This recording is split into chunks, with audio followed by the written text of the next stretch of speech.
Kita mengucap syukur pada kesempatan pagi hari ini, ada waktu lagi bagi kita untuk mendengarkan kebenaran firman Tuhan. Bapak Ibu kasih Tuhan, dasar perenungan kita pada kesempatan pagi hari ini terambil dari Matius 26 ayatnya yang ke-6 sampai ayatnya yang ke-13. Matius 26 ayat yang ke-6 sampai ayat yang ke-13. Mari kita buka bersama-sama Bapak Ibu, silakan Bapak Ibu membuka melalui Alkitabnya maupun juga baik Alkitab cetak maupun juga Alkitab yang ada di dalam gadget kita. Jikalau sudah menemukan, Bapak Ibu kembali saya infokan bahwa saya membaca dari TB2. Nah Bapak Ibu kasih Tuhan, mari kita baca secara bertanggapan. Saya akan membaca ayat yang 6, Bapak Ibu membaca ayat ke-7, sedemikian seterusnya sampai ayatnya yang terakhir 13. LAI memberikan judul Yesus diurapi. Ketika Yesus berada di Betania, di rumah Simon, penderita sakit kulit yang menajiskan itu,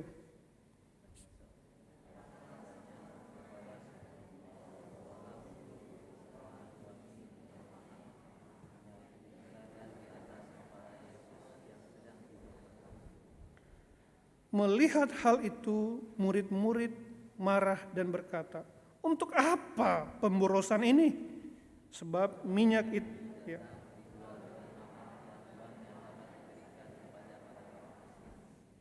Yesus mengetahui pikiran mereka lalu berkata, "Mengapa kamu menyusahkan perempuan ini? Ia telah melakukan suatu perbuatan yang baik padaku.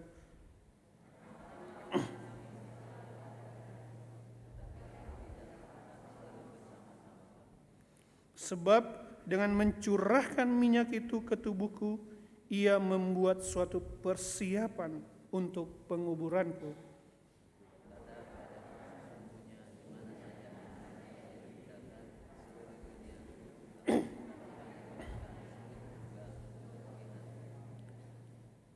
Ya Bapak Ibu yang dikasihi Tuhan, demikianlah firman Tuhan. Yang berbahagia ialah kita yang membaca, kita yang merenungkan, dan kita yang berjuang untuk melakukan kebenaran firman Tuhan di dalam kehidupan kita hari demi hari. Bapak yang kasih Tuhan, kalau kita melihat dekorasi di depan ini menunjukkan bahwa hari-hari ini atau sebentar lagi beberapa hari ke depan kita akan bersama-sama memperingati Jumat Agung dan Paskah. Kita akan memperingati dan menghayati sengsara Kristus di kayu salib. Suatu momen di mana kita mengingat kasih Allah yang luar biasa di dalam hidup kita. Nah Bapak kasih Tuhan, kalau kita membaca firman Tuhan hari ini, kita akan melihat dengan jelas bahwa di sana itu dikatakan ini merupakan peristiwa menjelang Tuhan Yesus akan disalib. Mungkin kita bertanya, apakah Tuhan Yesus tahu bahwa ia akan disalib? Tuhan Yesus sangat tahu Bapak Ibu kasih Tuhan. Bahkan di ayat sebelumnya dikatakan bahwa ia sudah memberitahukan murid-muridnya, sekalipun murid-muridnya tidak memahami hal itu. Kalau dibaca di dalam Matius 26 ayat 2 dikatakan di sana, Tuhan Yesus berkata kepada murid-muridnya, "Kamu tahu bahwa 2 hari lagi akan dirayakan Paskah." Kemudian Tuhan Yesus berkata, "Maka Anak Manusia akan diserahkan untuk disalib." Jadi jelas Tuhan Yesus tahu bahwa ia disalib. Dan ia sudah ini merupakan pemberitahuan yang keempat kepada murid-muridnya. Jadi penderitaan dan salib itu bukanlah sesuatu yang menjadi kejutan bagi Tuhan Yesus. Dalam firman Tuhan kita melihat bahwa Tuhan Yesus siap untuk menanggung dengan rela salib yang akan dia pikul. Bapak kasih Tuhan, itulah yang Tuhan kerjakan. Lalu bagaimana dengan kita Bapak kasih Tuhan? Bagaimana kita akan karya Tuhan di dalam hidup kita? Bagaimana seharusnya kita merespon kasih Allah itu Dan sesungguhnya bagaimana kasih Allah itu di dalam hidup kita? Nah, inilah yang akan kita jawab. Nah, bagi kasih Tuhan, kita seharusnya merespon kasih Allah itu dengan mengasihi Dia dengan royal, atau dengan istilah lain itu dengan boros, begitu ya. Bagi kasih Tuhan, pada bagian firman Tuhan ini mengisahkan bahwa ketika Tuhan Yesus itu berada di Betani, di rumah si Simon si kusta, ada seorang perempuan datang kepadanya. Mengapa kemudian perempuan itu datang kepadanya? Dikatakan bahwa ia datang membawa buli-buli minyak narwastu. Di bagian lain dikatakan bahwa itu adalah minyak wangi atau minyak narwastu. Dan ia hendak meminyaki kaki Yesus. Dalam Matius ini dikatakan bahwa minyak itu adalah minyak yang mahal harganya. Kalau kita membaca bahwa kasih Tuhan di dalam ensiklopedi, bahwa minyak narwastu itu merupakan minyak yang disimpan dan biasanya dipersiapkan untuk hari pernikahan. Minyak yang tidak boleh sembarangan dicurahkan kecuali dalam kondisi-kondisi tertentu atau event-event tertentu, yaitu misalnya pernikahan. Minyak itu terbuat dari bahan-bahan yang sebenarnya bahannya hanya tumbuh sekali setahun, sehingga sulit sebenarnya untuk mendapatkan minyak narwastu ini. Maka nggak heran harganya menjadi mahal. Kalau kita membaca di dalam teks lain dikatakan bahwa minyak itu diperkirakan harganya 300 dinar. Berapa itu 300 dinar? Nah, 1 dinar itu Bapak kasih Tuhan sama dengan 1 hari seorang pekerja. Berarti seorang pekerja membutuhkan waktu sekitar 300 hari atau kurang lebih 1 tahun menyimpan uangnya. Itu tentu saja dengan maksudnya tidak makan ya Bapak Ibu. Jadi 1 hari dia 300 hari dia menyimpan uangnya tanpa makan, dan kemudian dia bisa membelikan minyak itu. Nah, kemudian kita melihat ternyata perempuan itu kemudian mencurahkan minyak yang mahal itu ke atas kepala Yesus. Dan kita tahu bahwa Yesus tadi baru saja memberitahukan bahwa dia akan menghadapi penderitaan. Tuhan Yesus akan disalib. Nah, kemungkinan besar Bapak kasih Tuhan, minyak narwastu itu merupakan milik Maria, atau di dalam firman Tuhan yang lain dikatakan di dalam Yohanes bahwa perempuan itu adalah seorang yang bernama Maria. Minyak narwastu itu adalah miliknya yang paling berharga, yang satu-satunya yang dia simpan selama beberapa waktu lamanya. Tetapi pada hari itu Bapak kasih Tuhan, ia datang kepada Yesus. Ia kemudian memberikan minyak yang mahal itu, mencurahkannya bagi Yesus. Bapak kasih Tuhan, beberapa penafsir mengatakan ini merupakan kasih yang ekstravagans begitu ya. Kasih yang royal, kasih yang boros, kasih yang diberikan luar biasa kepada Kristus. Maria menyatakan kasihnya secara royal, secara ekstravagans atau secara boros kepada Kristus. Mungkin kita bertanya, mengapa Maria melakukan hal ini Bapak kasih Tuhan? Kalau kita baca di dalam firman Tuhan hari ini tidak dijelaskan kenapa. Tetapi Bapak kasih Tuhan, kalau kita melihat secara keseluruhan di dalam firman Tuhan, kita akan melihat ada banyak kali interaksi yang dialami Yesus dan juga perempuan itu atau Maria itu. Misalnya kalau kita baca di dalam Lukas, disebutkan bahwa Maria adalah salah satu orang yang diusir roh dari dirinya. Maria juga disebutkan bahwa ia adalah seorang yang aktif duduk di kaki Tuhan Yesus ketika Tuhan Yesus datang ke sana, sedangkan Marta sibuk di dapur begitu ya. Dan kalau kita tahu juga Maria perempuan ini disebutkan sebagai Maria saudaranya Lazarus. Kita tahu bahwa Lazarus itu Bapak kasih Tuhan pernah sakit dan kemudian mati. Kemudian Tuhan Yesus datang ke sana. Tuhan Yesus datang ke sana, dia turut merasakan kehilangan itu bersama-sama dengan Maria. Bahkan Tuhan Yesus lebih daripada itu, Tuhan Yesus membangkitkan Lazarus, saudara Maria itu. Nah, Bapak kasih Tuhan, berbagai interaksi ini kita bisa melihat bahwa tampaknya Maria ini tahu bahwa Yesus itu bukanlah guru biasa, bukan seperti guru-guru Yahudi pada saat ini.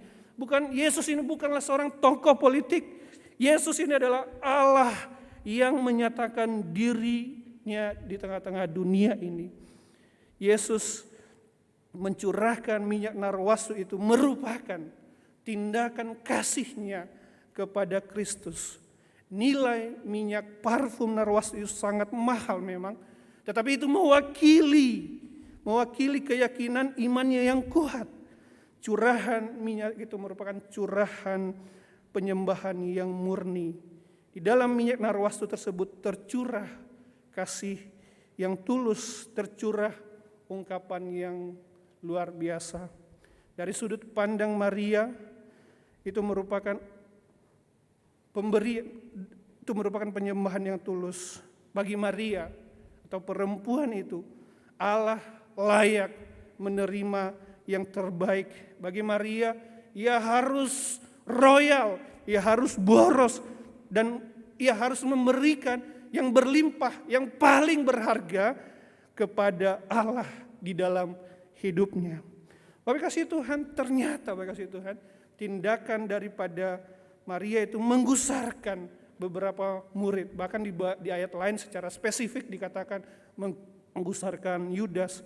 Mereka berkata, untuk apa pemborosan ini? Pakai kata pemborosan di sana. Sebab minyak itu dapat dijual dengan mahal dan uangnya dapat diberikan kepada orang-orang miskin. Apakah mereka betul-betul memperhatikan orang miskin, Bapak kasih Tuhan? Bisa jadi Bapak kasih Tuhan. Tapi kalau kita baca secara spesifik, dikatakan di sana Yudas yang menyatakan itu, bahwa Yudas mengatakan hal itu bukan karena betul-betul ia peduli dengan orang miskin, tetapi karena ia adalah seorang pencuri, ia sering mengambil uang yang disimpan dari kas dan dipegangnya. Jadi bukan betul-betul karena peduli. Jadi tindakan daripada Maria perempuan itu dianggap sebagai suatu pemborosan. Lalu bagaimana dengan tanggapan Tuhan, dengan tindakan yang dilakukan oleh perempuan tersebut? Bapak kasih Tuhan, tidak demikian di hadapan Tuhan. Bagi Tuhan, perbuatan wanita tersebut bukanlah tindakan pemborosan. Bahkan Tuhan Yesus menganggap bahwa apa yang dilakukan oleh perempuan tersebut merupakan sesuatu yang baik. Tuhan Yesus berkata kepada murid-muridnya, mengapa kamu menyusahkan perempuan ini? Sebab ia telah melakukan suatu perbuatan baik kepadaku. Sebab ia telah melakukan suatu perbuatan baik kepadaku. Tuhan Yesus tidak keberatan dengan apa yang dilakukan oleh perempuan itu. Bahkan di sini kita melihat Tuhan Yesus justru memuji apa yang dilakukan oleh perempuan itu. Dalam firman Tuhan kita melihat bahwa Tuhan Yesus jarang sekali memuji. Kita sering melihat Tuhan Yesus menghardik, memarahi, dan lain sebagainya. Tetapi kali ini pada bagian ini Tuhan Yesus memuji apa yang dilakukan perempuan tersebut. Tuhan Yesus berkata, ia telah melakukan suatu perbuatan baik kepadaku. Atau di dalam bahasa yang lain dikatakan begini, she has done beautiful things to me. Dia telah melakukan perbuatan bukan hanya baik, tetapi perbuatan yang indah, perbuatan yang excellent kepadaku. Dia telah melakukan perbuatan yang baik di hadapan Tuhan. Nah, Bapak kasih Tuhan, mungkin kita bertanya, apakah dengan membiarkan perempuan itu mencurahkan minyak narwastu yang mahal itu merupakan suatu tindakan yang tidak peduli dengan orang miskin? Ketika Tuhan Yesus tidak keberatan, apakah itu merupakan tindakan yang tidak peduli dengan orang miskin? Tentu tidak, Bapak kasih Tuhan. Sebab Tuhan Yesus justru memperhatikan orang-orang miskin, orang-orang terpinggirkan, dan lain sebagainya. Tetapi Tuhan Yesus membiarkan Maria melakukan itu karena sebentar lagi, hanya sebentar saja, ia akan bersama dengan murid-muridnya. Kalau kita melihat konteks tadi bahwa sebenarnya Tuhan Yesus sedang berada dalam suasana atau kondisi yang mencekam. Tuhan Yesus sudah mengatakan kepada mereka bahwa anak manusia akan diserahkan untuk disalib.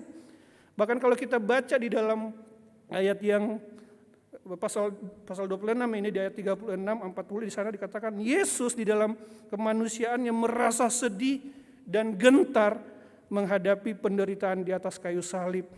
Di sana yang mengatakan, hatiku sangat sedih seperti mau mati rasanya.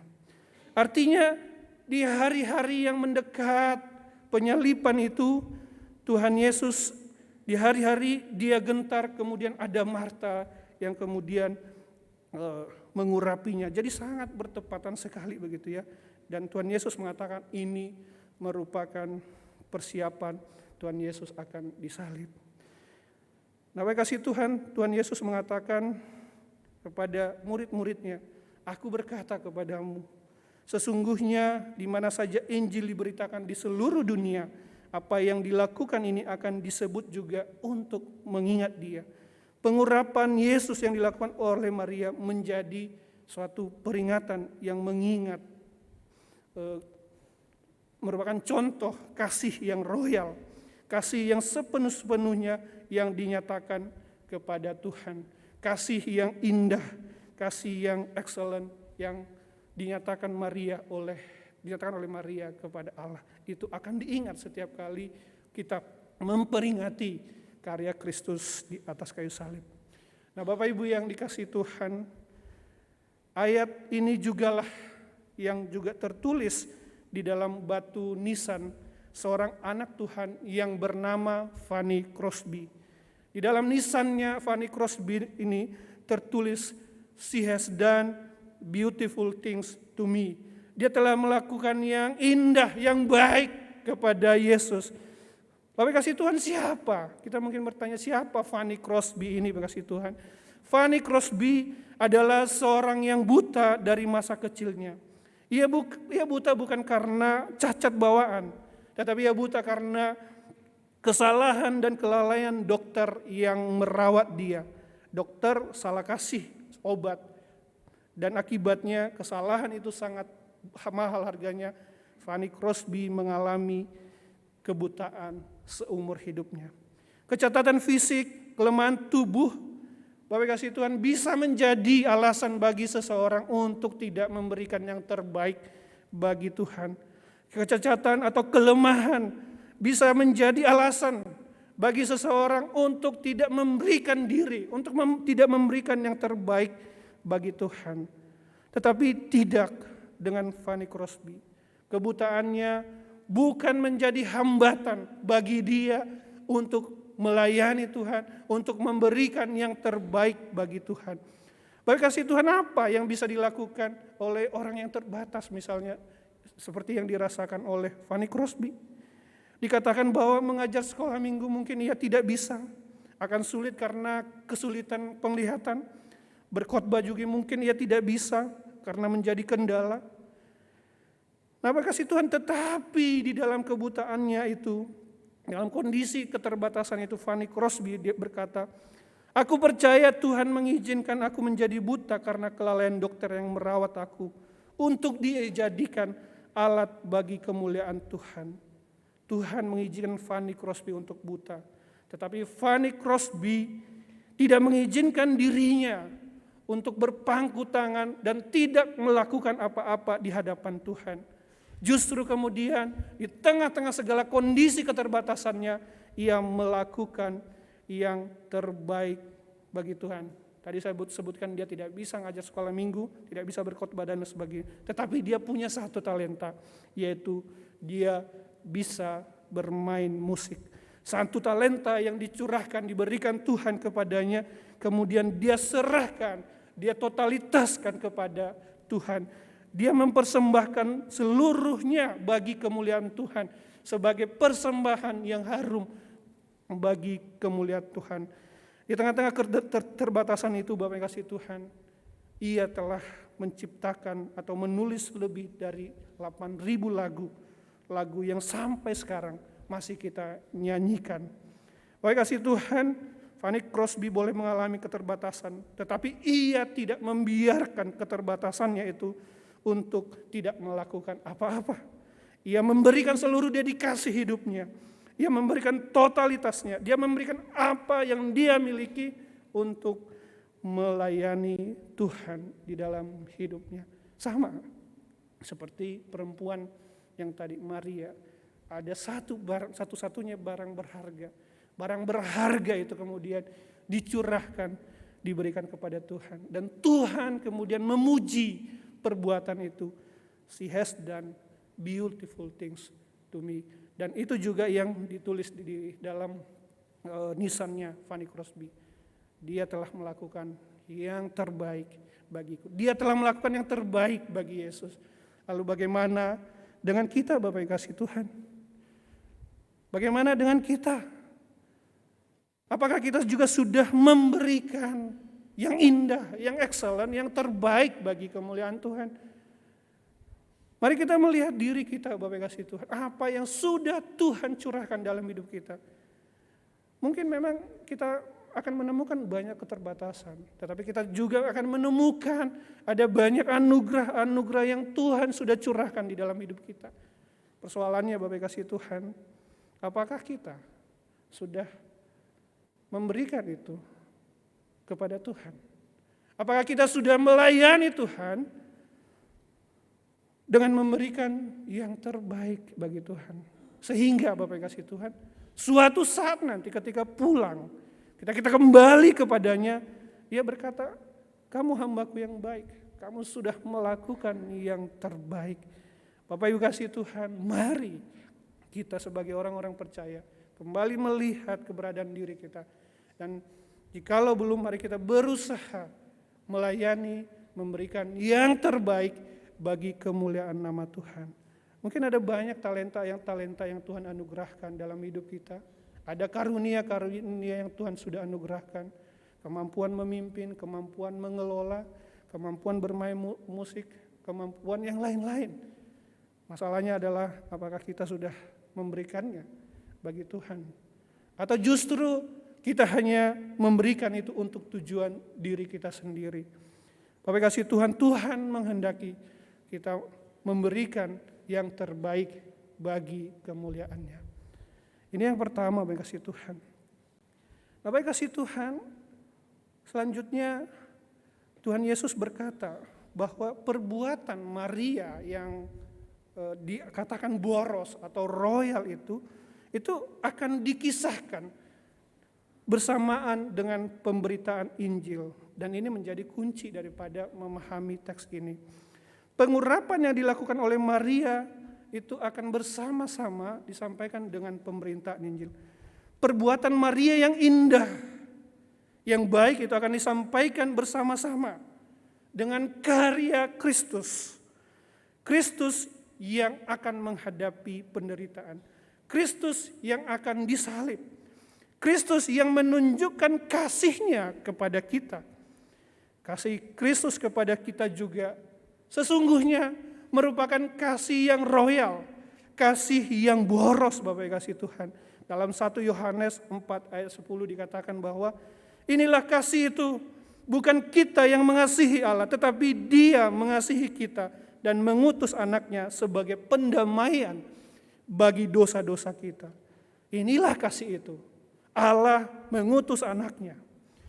Ketika Maria menunjukkan kasihnya kepada Kristus, dia memberikan yang terbaik, bukan? Dia memberikan segalanya yang dia punya, dia memboroskan miliknya bagi Tuhan. Tetapi sesungguhnya Bapak Ibu kasih Tuhan, Tuhan juga menunjukkan kasih-Nya kepada kita. Dia memberikan yang terbaik. Tuhan memberikan yang segala-galanya bagi kita. Tuhan memberikan putranya yang tunggal bagi kita untuk disalib dan mati di atas kayu salib bagi dosa-dosa kita. Tuhan melakukan semuanya, Tuhan Yesus melakukan semua itu dengan rela dan penuh ketaatan. Tadi dikatakan bahwa Paskah tinggal 2 hari lagi dan anak manusia akan diserahkan. Itu merupakan pemberitahuan keempat, dan ini menunjukkan bahwa Tuhan Yesus bisa saja sebenarnya dia berbalik. Dia tahu di depan itu dia akan menghadapi penderitaan yang hebat, dia akan disalib dan mati. Tuhan Yesus bisa saja berbalik arah, tidak menghadapi salib itu. Tapi dia tidak melakukannya, Bapak kasih Tuhan. Tuhan Yesus terus bergerak menuju ke arah salib. Dia terus menuju kepada penderitaan itu. Dia datang dengan rela. Supaya apa, Bapak kasih Tuhan? Kita mengalami karya selamatan. Dan di dalam kasih yang Tuhan luar biasa itu, Tuhan Yesus itu diremukkan bagi kita. Sama seperti tempat minyak narwastu itu yang dipecahkan. Demikian tubuh Kristus dipecahkan dan darahnya dicurahkan bagi pengampunan dosa kita. Bapak kasih Tuhan, betapapun minyak narwastu itu mahal harganya. Tetapi itu tidak bisa dibandingkan dengan kasih Kristus. Kasih Kristus lebih besar tentunya dari minyak narwastu itu. Kasih Kristus lebih hebat, lebih mahal, Bapak kasih Tuhan. Kasihnya lebih mahal dari mana? Allah rela turun ke dunia dan dia memberikan nyawanya bagi kita. Bukankah ini merupakan kasih yang royal? Kasih yang boros, kasih yang dicurahkan sepenuh-penuhnya bagi kita. Kalau kita membaca di dalam 1 Petrus ayat 18 kata 19 di sana, karena kamu tahu bahwa bukan dengan bara yang fana, seperti emas dan perak, tetapi kamu ditebus dengan darah yang mahal, yaitu darah Yesus Kristus. Maria mengurapi kepala Yesus yang akan berlumuran darah yang terluka bagi saya. Dia mengurapi tubuhnya yang hancur bagi Bapak, Ibu, dan saya. Kasih Maria memang boros di mata murid-muridnya. Memang royal, Bapak kasih Tuhan. Tetapi kasih Allah itu lebih royal, lebih boros, lebih dinyatakan berlimpah-limpah bagi setiap kita orang percaya. Dan ketika hal itu disejajarkan, kasih Maria yang baik itu akan disandingkan atau dinyatakan juga diingat setiap kali kasih Allah yang besar, yang luar biasa itu dinyatakan. Bapak kasih Tuhan, ketika mempersiapkan ini saya mengingat satu lukisan, bisa mohon ditampilkan.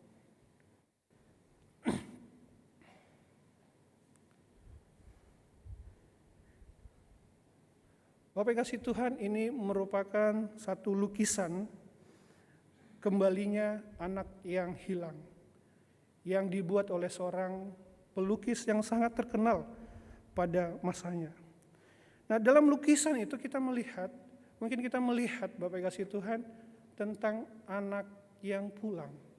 Tadinya anak itu sudah pergi begitu ya, tetapi dia kembali kepada Tuhan.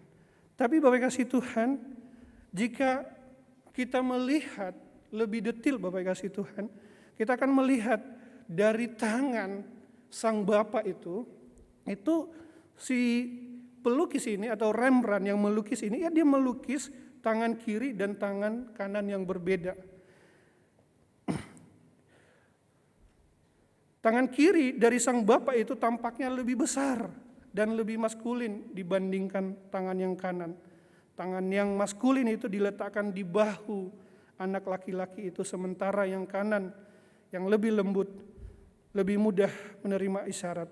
Hal ini seakan mau menyatakan Bapak kasih Tuhan bahwa Allah itu seperti ibu dan ayah sekaligus. Allah adalah Allah yang penuh belas kasihan. Allah yang menyambut anaknya sekalipun anaknya itu berada di dalam satu kehinaan dan keberdosaan. Dan Bapak kasih Tuhan, hal yang menarik sesungguhnya Bapak kasih Tuhan, seorang pengkhotbah Bapak kasih Tuhan mengatakan, sesungguhnya kisah ini bukan berbicara tentang anak yang hilang. Seringkali kita berfokus tentang anak yang hilangnya. Tetapi sesungguhnya ini berbicara tentang kasih Allah yang boros. Kasih Allah yang royal yang dinyatakan kepada anak yang hilang tersebut. Bayangkan Bapak kasih Tuhan, bukankah anak itu dari awal sudah minta harta warisan dibagikan? Apa yang dilakukan sang ayah? Sang ayah membagikan saja harta warisan itu, dan si anak pergi kemana? Si anak pergi berfoya-foya. Si anak pergi memboroskan hartanya, harta bapaknya itu, dan sampai semua harta itu habis. Dan kemudian dia menderita. Dan ketika di akhir itu, dia kembali kepada bapaknya. Dan apa yang terjadi ketika sang anak yang sudah memboroskan harta ayahnya itu pulang? Sikap boros bapaknya kembali dinyatakan. Justru sang bapak menyambut sang anak itu dengan cincin, dengan jubah yang terbaik, sepatu yang terbaik, bahkan menyembelih anak lembu yang tambun, mengadakan pesta. Bapak kasih Tuhan, hal ini menunjukkan apa Bapak kasih Tuhan? Allah itu mengasihi kita dengan berlimpah-limpah. Allah memboroskan kasih-Nya, dan kasih itulah yang juga dicurahkan di atas kayu salib. Bapak kasih Tuhan, Allah mengasihi kita demikian berlimpah-limpah. Bapak kasih Tuhan, kita akan memperingati kematian dan kebangkitan Kristus. Mungkin Bapak kasih Tuhan, bagi sebagian kita ini merupakan satu peristiwa rutin, kegiatan kalender gerejawi yang kita laksanakan tahun demi tahun. Tapi Bapak kasih Tuhan, mari kita mengingat kembali, ini bukan hanya rutinitas semata, tetapi kita mengingat dan memandang kepada karya Allah yang royal itu, karya Allah yang berlimpah itu, yang dinyatakan bagi kita. Sehingga ketika kita mengikuti Bapak kasih Tuhan, mengikuti Jumat Agung dan Paskah, hati kita merupakan hati yang penuh dengan ungkapan syukur. Betapa Allah mencurahkan kasih-Nya secara luar biasa di dalam hidup kita. Dan kita juga perlu meresponi kasih itu dengan mengasihi Allah, mengutamakan Dia, memberikan yang terbaik bagi kemuliaan Allah di dalam hidup kita. Memberikan yang terbaik bagi kemuliaan Allah bisa terjadi di mana saja Bapak kasih Tuhan. Ketika kita berada di gereja ini, apa yang terbaik yang bisa kita lakukan? Kita datang dengan sungguh-sungguh mendengarkan Dia berbicara kepada kita.